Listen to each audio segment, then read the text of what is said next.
My husband has discovered something awful. My husband woke me from a nap with a gentle shake. I said, suppressing a yawn.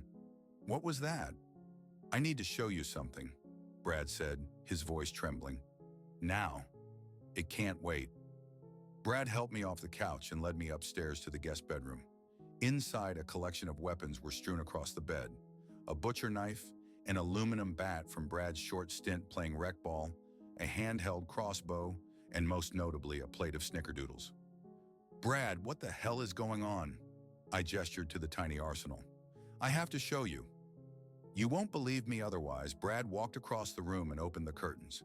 It was a beautiful day, but too hot for October. Our neighbors across the street were outside.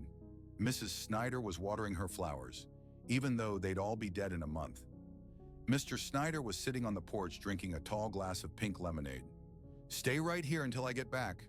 Brad grabbed the knife and left. A few moments later, he was walking briskly across the street to the Snyders. Mrs. Snyder stopped watering her flowers to wave. Brad pulled out the knife and slashed her throat so ferociously that it looked like her head was about to come off. Oh God, I uttered. Mr. Snyder ran to defend his wife, but Brad stabbed him 6 times in the blink of an eye and was already halfway home by the time Mr. Snyder hit the ground. I couldn't believe how gruesome it was. Brad burst back into the guest bedroom covered in blood. 46, 47.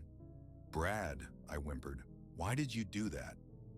Brad pushed me away from the window and shut the curtains. 52, he muttered.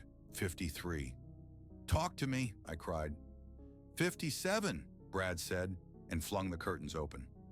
Outside, Mrs. Snyder was watering her flowers. Mr. Snyder was drinking his lemonade. All the blood had vanished. Even the knife was back on the bed. There's something wrong here, Brad said, more to himself than to me. It doesn't matter how they die. After 57 seconds, they come back. They don't remember dying, I realized what Brad was saying. You've killed them more than once, I asked. I had to. I have to figure out what's going on. Brad, I interrupted him, have you killed me? What? No, I would never. Thank God, I said, then grabbed the crossbow and shot Brad in the Adam's apple. He looked at me with terror in his eyes, then died, and I started counting. 7, 8. I quickly dragged Brad downstairs to the couch. 33, 34. When he reset, I wanted him to think he woke up from a nap. 49.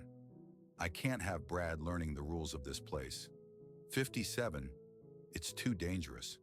Honey, Brad said, opening his eyes, I had a horrible dream, but for the life of me, I can't remember what happened.